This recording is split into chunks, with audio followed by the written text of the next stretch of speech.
আজকে ছেলেরা বাপ, তোমাদেরকে বলি দোস্ত, আল্লাহ তাআলা কোরআনে বলছে লা তানকিহুল মুশরিকাত হাত্তা ইউমিননা ওয়ালা আমাতুম মুমিনাতুন খায়রুম মিন মুশরিকা ওয়ালাউ আ'জাবাতকুম। আল্লাহ কোরআনে বলে কোন মুশরিক, কোন পাপী, কোন নাফরমান, কোন বেহায়া নারীকে বিবাহ করো না। হাত্তা ইউমিননা, যতক্ষণ না সে পূর্ণ ঈমানের দিকে ফিরে না আসে। আল্লাহ কোরআনে বলেন ওয়ালা আমাতুম মুমিনাতুন খায়রুম মিন মুশরিকা, একজন নেককার মুমিনা চরিত্রবান পবিত্রা দাসীও স্বাধীন বিত্তশালী একবারে সম্পদশালী সুন্দর চেহারার মুশরিক নাফরমান পাপী নারীর চাইতে উত্তম। ওয়ালাউ আ'জাবাতকুম, বেশরম মুশরিক নাফরমান নারী যত আকর্ষণীয় হোক না কেন, তার চাইতে একজন নেককার কালো হোক, কুৎসিত হোক, দাসী হোক, সে আল্লাহর কাছে দাম। কোরআনের আয়াত। আজকে যেই সমস্ত ছেলেরা, আমি অনুরোধ করছি বাপ, নওজওয়ান, তোমাদেরকে এই বন্ধু বললাম, তোমরা যারা সকাল থেকে রাত 2টা 3টা পর্যন্ত মোবাইলে উলঙ্গ ছবি দেখো, নর্তকীর নাচ দেখো, সারা পৃথিবীর নারীর ছবি দেখো, অচিরেই বিশ্বাস করো পবিত্র নারী পেতে তোমার জন্য কষ্ট হবে। মনে রাখো, এই ঋণ শোধ করতে হবে। হ্যাঁ, তখন বুঝবা ভাইয়া। এমনি মানুষের বেডি সাউন্ড আর ঘরের বেডি যদি অসৎ হয়, তখন টের পাইবা দুনিয়া কারে কয় আর জাহান্নাম কারে কয়। রাস্তার বেডি তো বেডি চাইতে চাইতে গেছো গা, তুমি বেডিও গেছে গা, তুমিও গেছো গা, কিন্তু যারে ঘরে আনছ স্ত্রী, এ বেডি যদি দুশ্চরিত্র হয়, এই মহিলা যদি চরিত্রহীন হয়, তো সব শেষ, সব। তখন টের পাবেন আহা জীবন কত কষ্টে। যার স্ত্রী অসৎ, যার বউ অসৎ, তার জীবন আর জাহান্নামের টুকরা ছাড়া আর কিছু। আমি আমার এই ছোট্ট জীবনে অগণিত পুরুষকে, অগণিত যুবক আমি দেখছি, যারা আমার সাথে এরকম হাজারো অবস্থা বলছে যে আহা 3 বছরের প্রেম, 5 বছরের প্রেম, হ্যাঁ লম্বা সময়, এরপরে বিয়ে করছে 8 মাস, 2 মাস, 1 বছর, 1.5 বছরের ভিতরে বিবাহের পরের জিন্দেগিটা জাহান্নামের টুকরা হয়ে গেছে। এজন্য অনেক ছেলে তোমরা দাঁড়িয়ে বসে তোমাদের কাছে অনুরোধ করছি, আখেরাত তো আছেই বন্ধু, দুনিয়াটাকেও জাহান্নাম বানাই। রাস্তার মেয়ের সাথে সম্পর্ক গড়ো না, বেপর্দা মেয়ের সাথে বিবাহ বহির্ভূত যে তোমার সাথে সম্পর্ক গড়ছে, সে বিবাহের পরে আরেকজনের সাথেও সম্পর্ক করবে, এ তোমারে কষ্ট দিবে দোস্ত বন্ধু। কোরআনুল কারীমের মধ্যে আছে, আল্লাহ বলেন আমি যাকে পবিত্র স্ত্রী দেই, সেই স্ত্রীর মাধ্যমে আমি তাকে ওয়াজআলা বাইনাকুম মাওয়াদ্দাতাম ওয়া রাহমা, আমি তার জন্য ভালোবাসা এবং দয়া মায়া উভয়টাই দেই। স্ত্রীর কাছ থেকে 2টা জিনিস চাইতে হয়, কোরআনে আছে।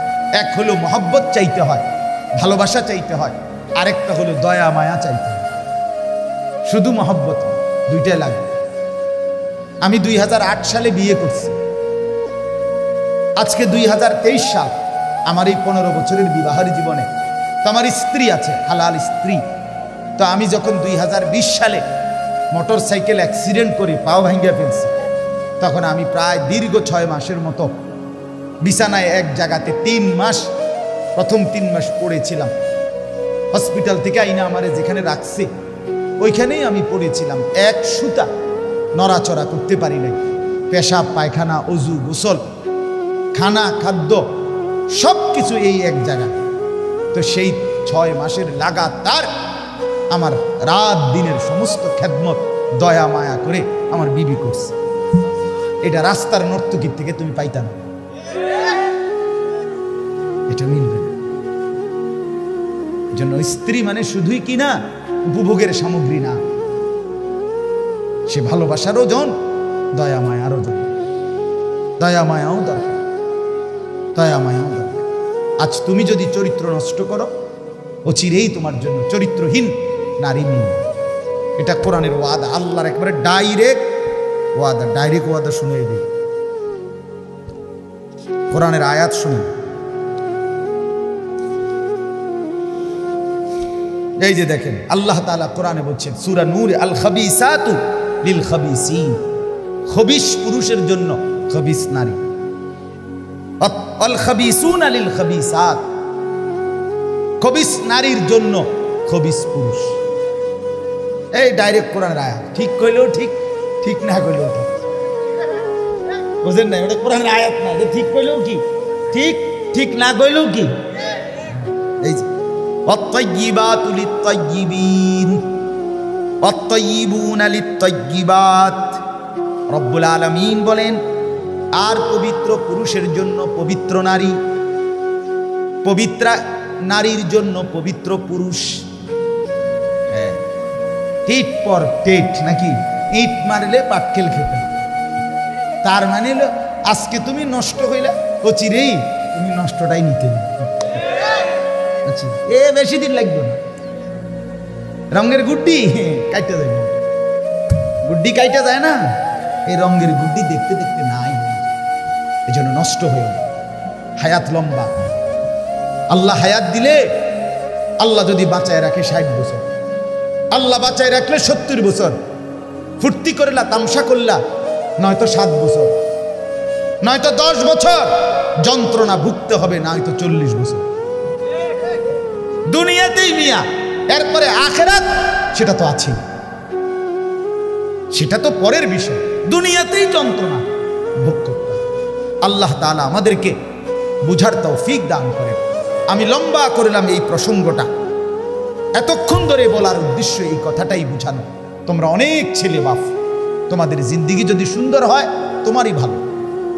আমি তোমার জন্য আটকায় যাব না, তুমি আমার জন্য আটকায় যাবা না, এটাই সহজ। আমার বয়ানের পরে আমি আমার পথে চলে যাব, তুমি তোমার পথে চলে যাবা, কেউ কারো জন্য আটকায় না। কিন্তু তোমার নিজের জীবন যদি আটকায়া যায় নিজের কাছে, তাহলে তো তুমি কষ্ট করবে। আপনজন বড় অভাব। আজকে যদি ধরে ধরে আমাদের সন্তানদেরকে না ফিরাই, তোমরা যদি না ফিরে আসো, তোমরা যদি নিজেকে সুন্দর না বানাও, খোদার কসম নিজেও কষ্ট পাবে। আর যুবকরা যদি ফিরে না আসে, ইসলামের বিজয় আসবে কোত্থেকে? দ্বীনের বিজয় আসবে কোত্থেকে বন্ধু? এজন্য আজকে আমরা নওজোয়ানদের বড় বেশি পরিবর্তন চাই, বড় পরিবর্তন চাই, বড় বেশি চাই। মুসলমানের ছেলেরা যদি নামাজি হয়, আরে বিশ্বাস করেন না, আমার একটা ব্যক্তিগত কথা আছে, এটা আমার হৃদয়ের কথা, আমার আবেগের সবটুকু দিয়ে আমি বলতে চাই, মুসলমানের যুবকরা যদি শুধু 2টা জিনিস করে, একটা জিনিস হলো নিজের মাথার চুল চতুর্দিক থেকে সমানভাবে কাইটা চেহারা সুরত যদি মুসলমানের মতো বানায়, আর 5 ওয়াক্ত নামাজ বিশেষ করে ফজরের নামাজ যদি মুসলমানের যুবকরা পড়তে শুরু করে মসজিদে গিয়ে, আর চেহারা সুরত আর চুলটা ঠিক করে, আল্লাহর কসম গোটা পৃথিবীর কাফের আর বেঈমান বুঝবে মুসলমানের যুবকরা নড়ে চড়ে বসছে। এরা বুঝবে মুসলমানের সবচেয়ে বড় সম্পদ যুবক, তারা ইসলাম নিয়ে ভাবতেছে, আগামী দিন নিয়ে ভাবতেছে। ইনশাআল্লাহ এই যুবকদের দ্বারাই মাহাদির পক্ষে এরা লড়বে, দাজ্জালের বিরুদ্ধে লড়াই। এজন্য আমি আহ্বান করছি ছেলেদেরকে, আগামী দিনে যারা ইসলামকে নিয়ে ভাবো, তোমরা যারা চাও তোমরা মাহাদির পক্ষে থাকবে, বন্ধু আমার, এই দাজ্জালের চুল, এটা দাজ্জালের চুল, এই সামনে বড়া, বামে ডানে সামনে, আল্লাহর কসম এটা দাজ্জালের চুল, এটা কাফেরের চুল, এটা ইহুদিদের চুল, এটা খ্রিস্টান কাফেরদের চুল, এটা সম্পূর্ণভাবে মুসলমানের দিন বহির্ভূত চুল। কাজে এটা কাইটা ফেলো, এটা কেটে ফেলো বন্ধু। যদি মার পবিত্র দুধ খেয়ে থাকো, আরেকবার প্রয়োজনে মোবাইলে দেখো ফিলিস্তিনের গাজা উপত্যকার মধ্যে কি পরিমাণ মার রক্তে জমিন ভেসে গেছে, কি পরিমাণ মজলুম ভাই, ছোট্ট মাসুম বাচ্চা রক্তে গড়াগড়ি খাচ্ছে। মুসলমানের লাশ, গতকালকে পত্রিকা আসছে, মুসলমানের লাশ কুকুরে কামড়াইতেছে, মুসলমানের লাশ মাটিতে দাফন করার সুযোগ পাচ্ছে না। যে ইহুদি কুত্তারা, যে ইউরোপের ভাড়াটে সন্ত্রাসী, ইউরোপ আমেরিকার জারজ সন্তান, এই ইসরায়েলের ইহুদি কুত্তারা, তারা তারা এই পরিমাণ মুসলমানকে জুলুম আর নির্যাতন করছে বন্ধু, খোদার কসম এই বেঈমান ইহুদিদের পক্ষ থেকেই এই পৃথিবীতে ছড়িয়ে দেওয়া এই চুলের ডিজাইন। আমি অনুরোধ করলাম তোমাদেরকে, তোমরা দয়া করে যদি মার পবিত্র দুধ খেয়ে থাকো, তোমাদের রক্তে যদি ইসলাম থাকে, প্রতিবাদের অংশ হিসাবে আমরা মজলুমের পক্ষে, আমরা মুসলমানের পক্ষে, আমরা ফিলিস্তিনিদের পক্ষে, আমরা মুজাহিদিনদের পক্ষে, আমরা দ্বীনের পক্ষে, আমরা ইহুদিদের পক্ষে না। এই কথার প্রমাণ হিসাবে আমি যুবক, তোমরা যাদের চুল বড় বড় ডানে বামে, তোমরা কি কদ্দুর নিয়ত করবানি? দাঁড়াইয়া নিয়ত করো যে ইনশাআল্লাহ তোমরা এই চুল নিজেকে মুমিন মুসলমান হিসাবে, প্রতিবাদের অংশ হিসাবে তোমরা চুল কাইটা ফেলবা। এই নিয়তে কিছু ছেলে দাঁড়াও ইনশাআল্লাহ হিম্মত করে। না যাদের চুল বড় বড় ডানে বামে বড়, কাটো, নিয়ত করো, আল্লাহ বরকত দিবে। আরে লজ্জা পাইও না, ইনশাআল্লাহ আল্লাহ বরকত দিবে। আমি বললাম দাঁড়াও, আরো আছো, এখানে আরো আছো অনেক ছেলে, দাঁড়াও ভাইয়া, আল্লাহ বরকত দিবে। আমি বললাম ইনশাআল্লাহ তোমাদের দ্বারাই সমাজের পরিবর্তন হবে ইনশাআল্লাহ। তোমরা মাহাদির পক্ষে লড়বে ইনশাআল্লাহ, তোমরা দাজ্জালের বিরুদ্ধে লড়বে ইনশাআল্লাহ। বাকিরা যারা দাঁড়াইতে পারলা না, আমি কি দোয়া করতাম যে তোমরা যেন দাজ্জালের পক্ষে থাকো? তাহলে দাঁড়াও। না যারা দাঁড়াইলা না, তাহলে তোমাদের জন্য দোয়া করি যে তোমারে খোদা যেন দাজ্জালের পক্ষে রাখে, বেঈমানের পক্ষে রাখে। তুমি বলো, তুমি কি মার পবিত্র দুধ খাও নাই? তাহলে দাঁড়াও, আরো আছো ছেলে এখানে, দাঁড়াও ইনশাআল্লাহ, নিয়ত করে দাঁড়াও যুবক, দাঁড়াও, হিম্মত করো, দাঁড়াও ইনশাআল্লাহ। এটা প্রতিবাদ হবে ইনশাআল্লাহ।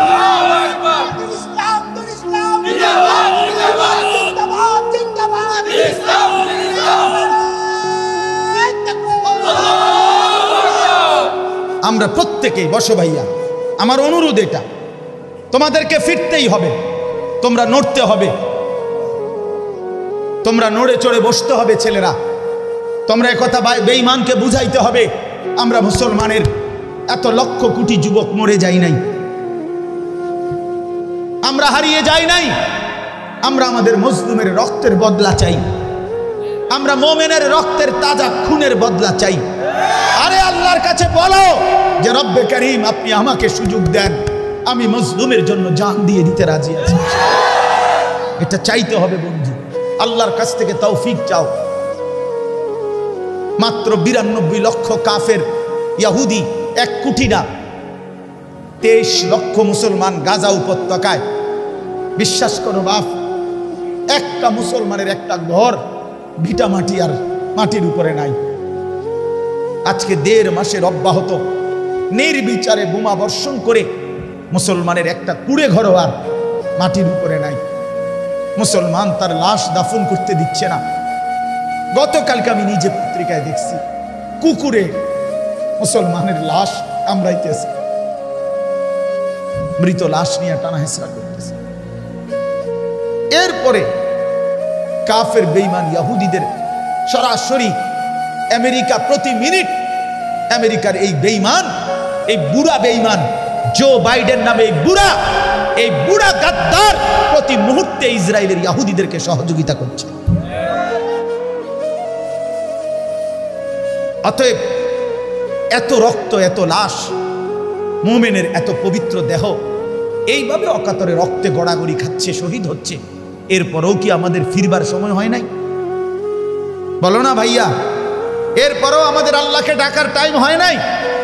এরপরেও কি নামাজের সময় হয় নাই?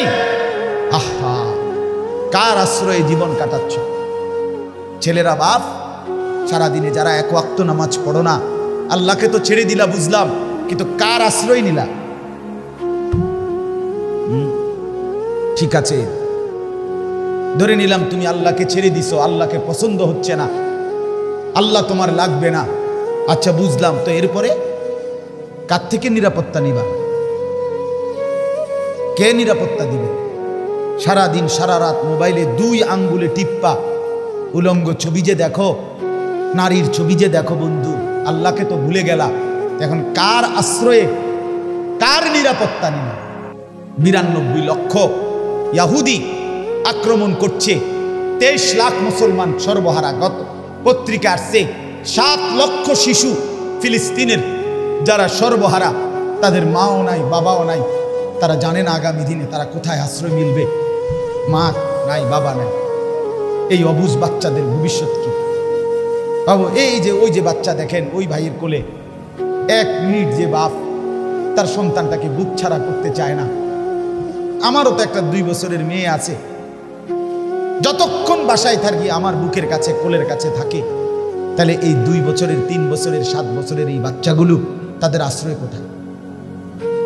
তাদের মায়ের কোল কোথায়? তাদের বাবার কোল কোথায়? তারা আগামী দিনে কিভাবে বড় হবে?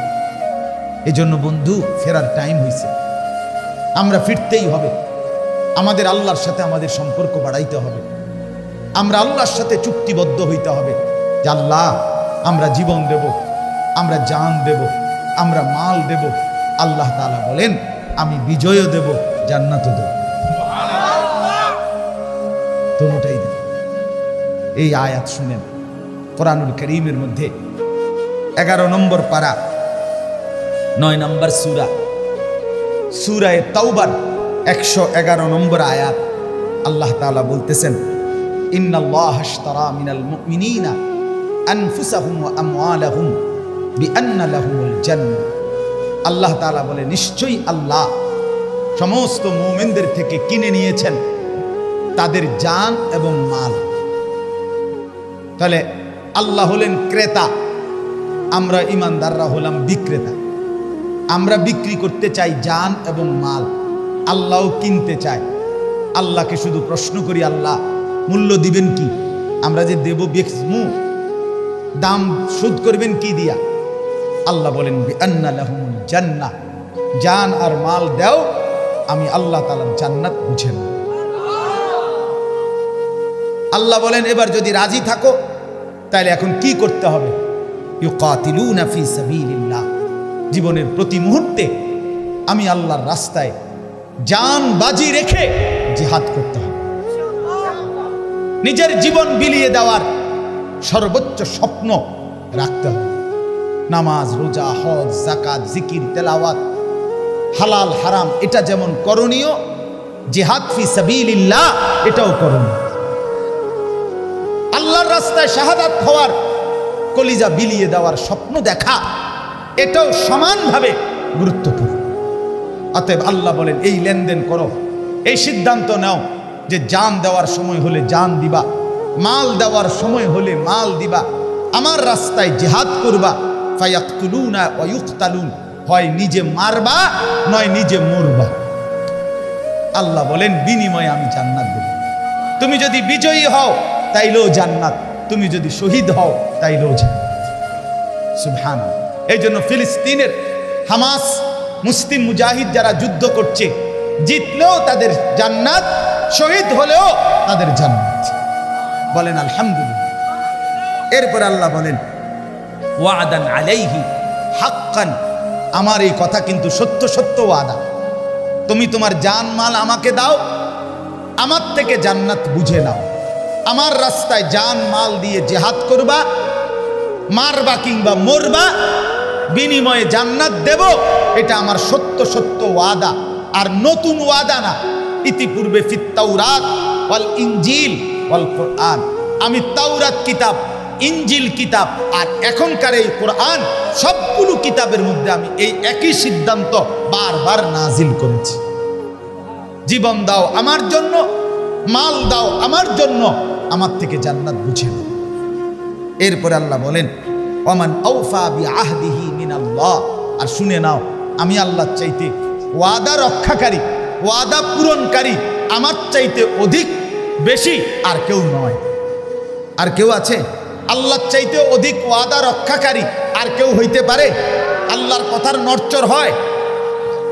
ফাস্তাবশিরু বিবাইইকুমুল্লাযী বায়াতুম বিহ, অতএব হে আমার মুমিন বান্দারা, তোমরা আমার সাথে যেই ওয়াদা করেছো, এই ওয়াদার বাস্তবায়ন করে জান্নাত পাইবা, এই সুসংবাদ নিশ্চিন্তে গ্রহণ করো, ঘাবড়াইও না। ওয়াযালিকা হুয়াল ফাওজুল আযীম, আল্লাহ তাআলা বলেন আর এটাই হচ্ছে সবচেয়ে বড় সফলতা। বলেন আলহামদুলিল্লাহ। আপনাদের কাছে আমার আর 5টা মিনিট কথা আছে।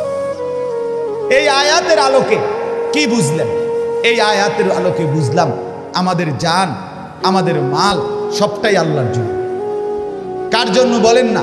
অতএব পুরা জিন্দেগি আল্লাহর হুকুমের উপরে চলা এবং শেষ পর্যন্ত নিজের জীবনটাও আল্লাহর জন্য দিয়ে দেওয়া, এটা আল্লাহর চাওয়া। আল্লাহ চায় আমার কাছে, আমিও দিতে রাজি, বিনিময়ে আল্লাহ আমাকে আপনাকে জান্নাত দিবে। বলেন আলহামদুলিল্লাহ। অতএব আজকে এই লম্বা সময়ের কথাতে আমি আপনাদের কাছে যে অনুরোধটা করতে চাই, আজকে বিশ্বাস করেন ইসরায়েলের যে ইহুদিরা এই মুহূর্তে ফিলিস্তিনের মজলুম মুসলমানদের উপরে জুলুম করছে, বন্ধু আমার বিশ্বাস করেন, এক নম্বর কথা হলো ইসরায়েলের ইহুদিদের আকীদা, বিশ্বাস যে শেষ জামানায় যে দাজ্জাল আসবে, আমরা যাকে বলি দাজ্জাল, ইহুদিদের কথা হলো তিনি হবে মসিহ। এই মসিহ ত্রাণকর্তা ইসরায়েলের ইহুদিদের, তাদের বিশ্বাস হলো ইহুদিদেরকে সাথে নিয়ে ফিলিস্তিনের জেরুজালেম থেকে এই দাজ্জাল ইহুদিদেরকে সাথে নিয়ে সারা বিশ্ব শাসন করবে। এই জন্য সারা পৃথিবীতে একজন মুসলমানও থাকবে না, বরং ইহুদিদের হাতে হত্যা হবে, এটা তাদের বিশ্বাস। এজন্য শুধু ফিলিস্তিনের বিরুদ্ধে তাদের লড়াই না, বরং 180 কোটি মুসলমানকে নিশ্চিহ্ন করা, এটা তাদের লড়াই। এজন্য বন্ধু ভুলে গেলে চলবে না। 2 নম্বর কথা হলো গোটা মধ্যপ্রাচ্য দখল করে একবারে মিশরের নীল দরিয়া, ইরাকের ফোরাত এবং রসুলুল্লাহর মদিনা, একবারে স্পষ্ট তাদের বক্তব্য এটা ইহুদিদের, এই পুরাটা মধ্যপ্রাচ্য আরব বিশ্ব দখল করে সবটার মধ্যে একটি গ্রেট ইসরায়েল রাষ্ট্র প্রতিষ্ঠা করা, এটা তাদের স্বপ্ন, এটা তাদের সিদ্ধান্ত। এজন্য এরা যদি এখানে টিকে যায়, তাহলে আগামী দিনে আমরা 180 কোটি মুসলমানের অস্তিত্ব হুমকির মুখে পড়ব। এই কালসাপ যদি এখানে জায়গা পায়, তাহলে এর ছোবল আমাদের প্রত্যেকের গায়ে পড়বে। এজন্য বন্ধু আমার, আমরা আমাদের আল্লাহর সাথে সম্পর্ক বাড়াইতে হবে। আমরা সবাই মনে রাখতে হবে ফিলিস্তিন শুধু ওই অঞ্চলের মুসলমানের না, বরং ফিলিস্তিন 180 কোটি মুসলমানের। আমাদের প্রত্যেকের, আমাদের নারী পুরুষ শিশু প্রত্যেকের জবানে আমরা এটা মনে রাখতে হবে, ফিলিস্তিনের সম্পর্ক। এবং আমরা প্রত্যেকে আমাদের আল্লাহর সাথে সম্পর্ক বাড়াইতে হবে। এজন্য আমি অনুরোধ করছি, ছেলেরা, যুবকরা, অনেক যুবক, তোমাদের কাছে এই বন্ধুর আবেদন, এই ভাইয়ের আবেদন, তোমরা নিজের জীবন সুন্দর করো। আমার বাপ, আমরাও বড় মুসিবতের মধ্যেই আছি।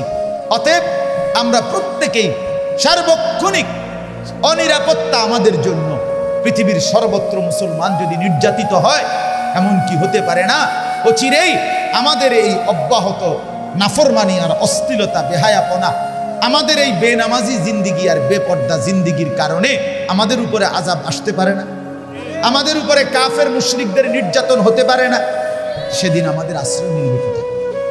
আমাদের আল্লাহ ছাড়া আমাদের আশ্রয় নাই, আমাদের কোনো জাতিসংঘ নাই, আমাদের জন্য কোনো মানবাধিকার সংস্থা নাই, আমাদের জন্য কোনো আন্তর্জাতিক আইন নাই, মুসলমানের কিচ্ছু নাই, মুসলমানের জন্য কেউ নাই।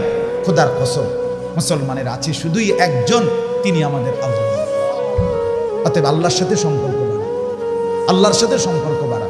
আমার বাবারা, আমার ছেলেরা, আমার পর্দার আড়ালের মারা, নিজেদেরকে ফিরান, নিজেকে নিয়ন্ত্রণ করেন। 5 ওয়াক্ত নামাজ যত্নের সাথে আদায় করেন, বিশেষ করে ফজরের নামাজ, বিশেষ করে তাহাজ্জুদের নামাজ।